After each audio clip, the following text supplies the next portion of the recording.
You're welcome back to the marketplace. Now, Vice President Dr. Mahamudu Bawumia is calling on ECOWAS heads of state to ensure full implementation of the axle load policy on various corridors within member countries. The call comes in the wake of destruction of Ghana's highways by cargo-loaded trucks from neighboring countries with higher tonnage. He noted that Ghana has so far complied with the regulations since its introduction, unlike other countries. Ghana is always committed to improving its business practices, particularly in the area of the port business. This commitment is not only towards the Ghanaian business environment, but also towards Ghana's trade relations with our neighbors, particularly those in the landlocked nations of Burkina Faso, Mali, and Niger. To this end, we have undertaken a series of trade missions to these countries to strengthen ties and to demonstrate our commitment to making Ghana's corridors and ports friendly for their patronage. All these initiatives will not be complete if adherence to rules and regulations which govern the administration of these initiatives are not adhered to. I will therefore take this opportunity to appeal to ECOWAS to effectively ensure the enforcement of the implementation of the axle road policy, which mandates all member countries to limit a 6-axle truck to a 60-ton loading capacity. As you are aware, or as you may be aware, Ghana has consistently complied and implemented this loading policy since 2009, when the enforcement came into effect. The goal is to protect the roads infrastructure in our sub-region. Unfortunately, it has been reported that not all other ECOWAS member countries are complying with this policy.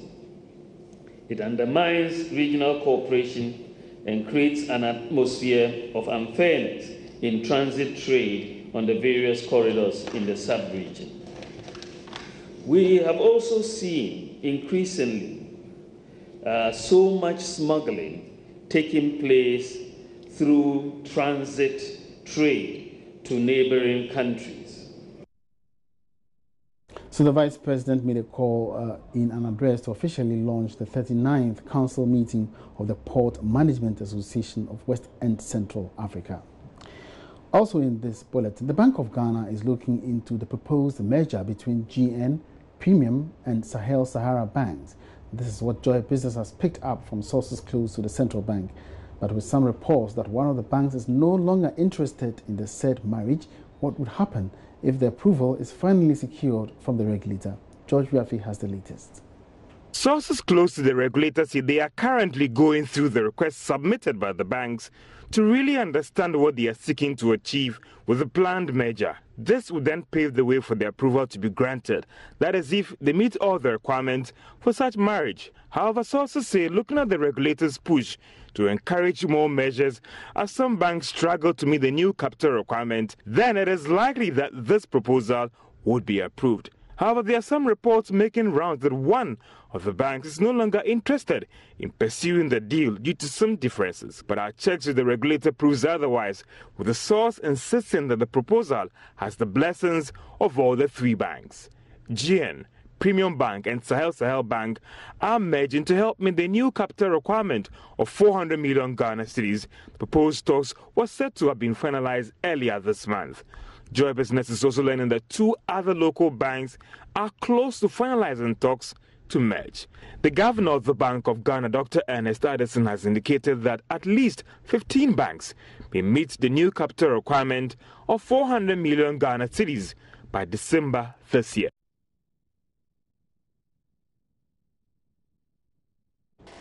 So staying within the banking sector, the Bank of Ghana has now released the Financial Holdings Directive. This directive is expected to operationalize provisions of the Banks and Specialized Deposit-Taking Institutions Act. This directive comes on the back of others, including the Mergers and Acquisitions Directive, Fit and Proper Directive, and the Corporate Governance Directive, among others, which the Bank of Ghana believes can help bring some clarity and direction to the banking sector. Joining me in the studio right now is Philip Namfuri of Joy Business to give us some more explanation on this particular issue. Philip, welcome. Thank you very much. Before we even hit on that, what do you have to say, or what do you know about the merger between these three banks that was earlier proposed? Okay, so last week there was a story on Bloomberg by Mozart Jahu, which says the proposed merger between GN Bank, Sahel Bank, and that's Sahel Sahara Bank and Premium Bank may not come to fruition because of certain differences in their operational models. Okay. And by this, I mean the story was saying that GN Bank plays in the retail space, lending or dealing with people like you and I, whereas Sahel Sahara Bank, Premium Bank, deals with trade financing. So maybe if you want a letter of credit established or something, you are dealing with imports and exports, then you go to Sahel Sahara Bank or Premium Bank.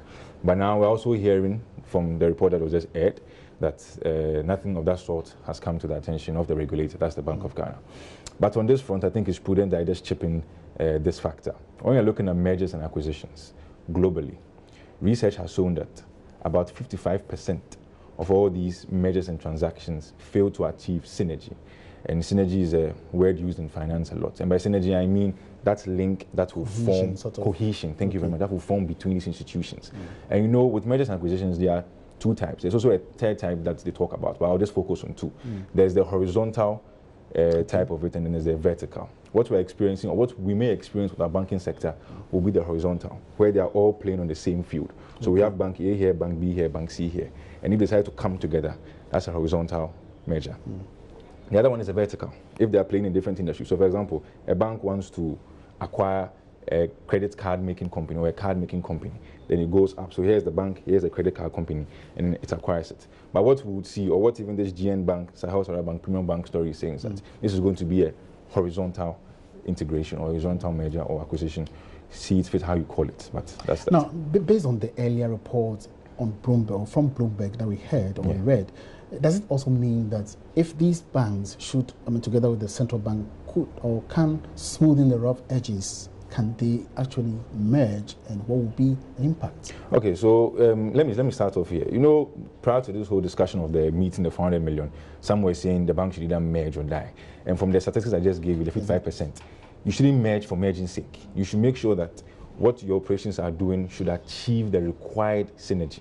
You understand me? Okay. So if you look at it from the story that they've given us, yes, if the Bank of Ghana says you should do this or that, it's primarily up to the shareholders of these institutions, these three banks that Bloomberg was reporting that one of them cannot merge because of operational differences. So yes, Bank of Ghana can encourage you to do so, but primarily it's up to the shareholders of the institutions. And if you are going to do this to meet a minimum capital requirement, so be it. But if you can't come to an agreement with regards to the differences in your operational models, then you should look for another way of meeting the 400 minimum capital requirement. You shouldn't just merge for the sake of merging. You should make sure that there's some cohesion, like you said, in your operations. All right, so for now, we have to just adopt a wait and see attitude until everything unfolds. Exactly. Now let's get to this particular issue of a financial holding companies directive. Okay. What exactly is it? Can you give some education? Okay, I would. So there were a raft of directives released by the Bank of Ghana in past weeks. You and I have discussed here the Mergers and Acquisitions Directive, Fit and Proper Corporate Governance. Okay. All these are from the Banks and Specialized Deposit Taking Institutions Act 2006, and that's Act 930, more or less the Bible for the banking industry. Yeah. And what is they saying is that we have a financial holding company, and by financial holding company, we have, for example, a tree. Okay. There's a whole tree with its trunk, and then there are branches. So the parent and then the branches become the subsidiaries of the company. So you have a holding company, let's say Emmanuel Companies or Emmanuel Holding, and if you have maybe a Bank A, Bank B, Bank C.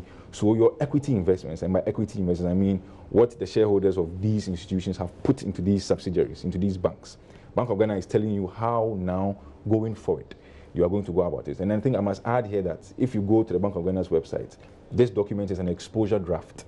And by exposure draft, we simply mean it's more or less, it's not finalized, if I can put it like that. Okay. So the industry is going to sample it and make sure that it's going to meet the right requirements that the Bank of Ghana is trying to put in this document. So what is this particular directive telling us? What is in store? Okay, so let me just give you let me just define it first, how it's defined in the directive. And it says a financial holding company is a company that controls a bank or a specialized deposit institution, which is subject to registration requirements under the Banks and Specialized Deposit Taking Institutions Act 930. Its principal object includes managing equity investments in 2 or more companies, being its subsidiaries engaged in the provision of financial service, one of which must be a bank or specialized deposit-taking institution. There are also some other things that it talks about where it describes some of the permissible activities and non-permissible activities of a financial holding company. So if you're a holding company and you have under your tree a number of financial institutions, there are certain areas that you are restricted from playing in. You can't play in the agricultural space, you can't go in the commercial space and stuff like that. So this directive is just to operationalize what the Banks and Specialized Deposit-Taking Institutions Act 930 has captured with regards to financial holding companies. So that if you're a holding company and you have a number of banks or financial institutions under you, maybe deposit-taking, specialized deposit-taking, then the Bank of Ghana has given you a framework within which you will operate. It's as simple as that. So that's just like telling us what, or the directive, exactly. what exactly you should do. Exactly. By way of your operations. Yeah, so it was just like the Mergers and Acquisitions Directive that came out, spelling out how you should go about it if you want to merge or acquire.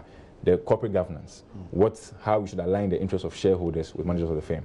It's the same to financial holding companies. So it's set in more or less in paper now. Let me put that in, and it's documented. So if you fall foul of the law, it's up to you. All right. Thank you very much. But I believe at a future date we'll take a look at the Mergers and Acquisitions Directive also to give us some more education on that. Thank you, Philip. Thank you too. Before we bring us up to speed with some developments in the banking sector, let's now move on to other stories. Expect marginal increases in price of some goods and services from next week, after Parliament has approved the new tax measures outlined in the mid-year budget review over the weekend. There's more in the following report.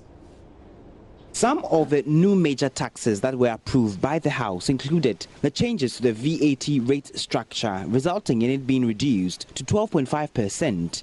Tax on luxury vehicles and a 35% tax on 10,000 cedi monthly income. According to the Deputy Finance Minister, Kweku Kwateng, as soon as Parliament approves the amendment, President Akufo-Addo is expected to give his assent for the taxes to be legal from this Wednesday. From the 1st of August, we will begin to fully enforce the requirements of the new tax measures. Well, as far as we are concerned, the issues related to it have been fully thought through and resolved. Passage of the bill would conclude that process. Once it is law, it is law, and our responsibility as government would be to ensure that the law is enforced and that the benefits to the economy are obtained. And this should mean that businesses are expected to start charging these levies from August 1. From all these scenarios put together, it's clear that prices of goods and services are going to go up. But the problem is, will the expected hike be that significant? And whether, looking at the margin of increase and the environment, some businesses may be forced to share the cost with consumers instead of passing on everything to them.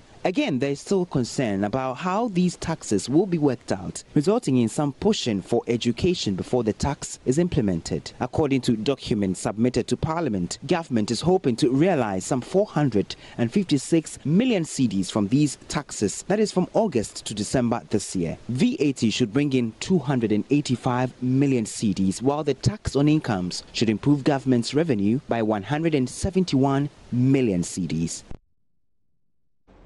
Now, the Ghana Mine Workers Union, GMWU, is kicking against government's 35% charge on increased salaried workers earning more than 10,000 Ghana cedis. The Trades Union Congress had earlier criticized the personal incomes addition to persons under this bracket above, and the government to plug and called the government to plug loopholes instead of burdening workers with more taxes. Speaking to Joy Business, the General Secretary of the Mine Workers Union, Prince William Ankra, described government's approach to raising more revenue as overburdening the taxpayer. Primarily, we are among the class of employees in the country, arguably paid in the context of what the employee put together as their contribution towards the business. And for that matter, it's not just mere pay, but productivity-induced pay rise and adjustment. So most of our members fall within that range. Surprisingly, even the junior staff, when you add the overtime component, it's shifted into that range. So it's a whole major issue for us. And I think that it's really unfortunate that it's going to come mid-year. Arguably, these are issues that you debate over a long duration, look at the overall impact, then you can make a decision from there. But the way it stands now, much as in the view of those who run the nation, it's really enhancing the government purpose to a large extent, it got a negative impact on the middle class as well, because the middle class will have to consume. So when they don't have any disposable income because tax is taking every bit of it, then you can imagine how tough it is to get products and services, patronized. But some have said that, look, if you look at the figures, it's not that much because it's still the same graduated formula the GRE uses. And if you look at currently, which is from 0 to 25%, you are looking at a total tax of around 22 point something. And then with the new one, you're looking at it coming to a total of around 24, I think 0.13 or thereabout. And so the difference of about 1.8 addition tax that they have to pay. Ghana has to work. We need money. Well, Ghana must work. I mean, virtually, we all believe in that. A nation without good resources, I can agree with the states. I mean, those who are governing the nation, that look, it will be tough to run the economy, but virtually every person will count as well. I mean, given the dynamics of the market, and we expect that these issues are issues that need a thorough investigation and making sure that people who will be affected well understand how it means.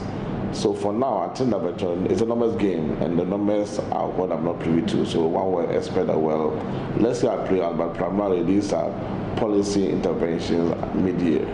And you know who are planning the budget, and for that matter, to a large extent, even if it's a cent, I mean, we do the pesos, right? And that's where the cent counts. But so my take is that, look, the nation needs money, but let's be careful that we don't run this economy on the basis of having the luxury of imposing taxes. If that's the case around the nation, then it's very easy to be in government. I'm sure that the tax bracket itself will have to be widened, and those are the innovative and creative minds we need to cultivate. Otherwise, I'm tempted to say, well, we get lazy, on the basis of that, we will look at one side and then we slam and that's it. And so let's all be mindful that, look, we need to have money to run the economy, but let's debate the extent that we can do it to a large extent that, it doesn't really affect people's pockets so much. It's really good to make sure that the nation runs on a smooth slate, but then one be very careful how far it goes.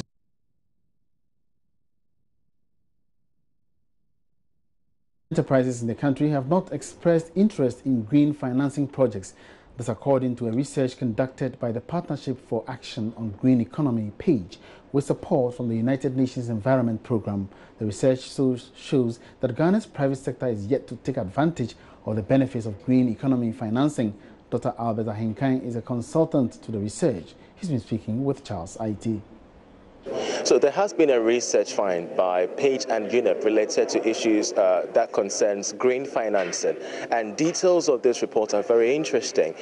We've been having stakeholders and of course industry players in the green financing environment discuss this new research, but we get to speak to the two consultants behind this research who have conducted the research and have come up with the findings to help us understand what exactly is contained in this very research. And I have here with me Dr. and Musa Ndahriga. Let me start with you, Doctor.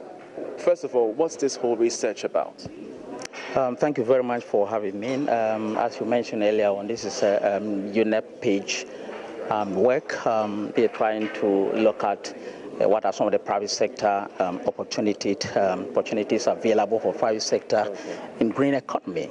Yes, so, and then whether the private sector is being willing to invest in the green sector, and then whether there are opportunities, what are the challenges that they are going through, and then also what are some of the policy and enabling environment, things that government is doing to make sure that private sector is engaged in green financing. All right, so Musa, you did the presentation and you helped us, you walked us through the contents of the presentation proper. Highlights towards the findings therein. Okay, the findings basically is on in terms of private sector organizations in Ghana, the critical issues that they face is basically financing. But when you move into a more sustainable development paradigm, the challenge goes beyond simply financing. we talk about the capacity to even do risk analysis. Because if you want the banks to be able to provide the needed finance for private sector to transition to a more sustainable economy, then we need to have the kind of capacity that will help the private sector and the banks to be able to develop the risk analysis, to really know what are the risks in terms of investing in this area and what is the opportunity to be able to recoup the funding that you are putting into this area. So it goes beyond just financing. It includes risk analysis, the capacity issues of awareness, and all that. And do you think the financial sectors have the capacity? Because I picked this figure of 15% of commercial banks really doling out these kind of financial credit facilities to the various companies that need them. What about the remaining 85%? Okay, so the capacity is something that we have to really look at, and that is why this conversation has started. So it has started at the right time. Some of the 15% that we identify is a default kind of financing. That's something that they are provided, and potentially it can be considered as what? Green investment. But basically it has not been labeled at the bank level that it is green investment schemes. So it's a default kind of funding. For us to be able to move to a point where we can have specific projects, specific funding scheme labeled at the bank level, then we need to develop that capacity. The Ministry of Finance, development partners, and are providing the capacity. And this particular research is part of the process to identify the issue and to provide the kind of training that they need. Doctor, do you think we are missing out as a country when it comes to green financing? Well, it's evolving. I mean, the area is new. Basically, if you look at even the concept of green economy, very, very complex one. The banks trying to understand it, the private sector also trying to understand this. So it's three main issues. Now, you look at what we call the supply side is there, and then we call the demand side. The supply side is, are the banks willing to give loans? Are they willing to give green finance facility? And then the demand side is that, is the private sector even willing to do that? Are there opportunities for them? And then the third leg is that, what are the policy environment? What is government doing to also to make sure that at least they're able to facilitate the private sector, getting loans and all those things from the bank. Yeah. So we sat through the entire presentation. I listened to the concerns by some of the industry players and experts as well. What are you picking up from these concerns mostly? The concerns basically are genuine. As Doctor just rightly indicated, we need to look at all the three aspects. Regulations are there, but we need strict enforcement of the regulations. The private sector, the potentials are there based on the interviews that we did. We need to really create awareness for them to take these opportunities. Then the finance sector too, they are willing to provide such funding, but they need to get some kind of support from other areas. So the conversation has started, and I think that the kind of input that they've made so far is a positive one, and gradually we'll get there. It's something that is starting, so we are still at the base, but the takeoff stage look positive. If you look at Ghana, what we have done so far in terms of our signatories to SERAP, international protocols, our preparation towards moving towards sustainable development goals, it looks positive. What we need now is to put in concrete action, and Okay, your final thoughts. Yes, my final thought is that this is doable. It's very important that we're able to convince the private sector that, hey, there are opportunities available for you. It's also important that we're also able to convince the banks that, hey, we know there's what we call the triple bottom line. I mean, the financial sector, before they invest in, they want to know what is in there for us. So we have to really convince them that, hey, there are good projects out there, that if you're able to do good analysis, you realize that although they are green, it's profitable to go in there. Yes. Okay. Thank you very much, both of you gentlemen. We're so grateful. So that was the interaction we had there with some consultants related to the green finance and research that turns out to mean that 15% of commercial banks in the country presently are the only ones that are doling out green finance credit facilities to the various firms and industries that really need them. Now, what is this whole thing about green financing? Well, it's very simple. Green financing is basically the grants, the investments, and the financial supports that commercial entities, including even that of government, provides institutions to aid in the agenda of sustainable development that subsequently complement the issues of green financing or climate financing in general. But based on this report that we're getting here at the Mervyn Peak Ambassador Hotel, it's very clear that the situation and statistics here in Ghana are woefully inadequate. We shall be exploring in detailed form the implications therein to give you more updates in our subsequent bulletins. Thank you very much, Charles Aite. And on that note, to wrap up this afternoon's edition of The Marketplace. Many thanks for your company. Do join me again same time tomorrow for more interesting developments in the world of business. My name is Emmanuel Apoaji. Have a good afternoon.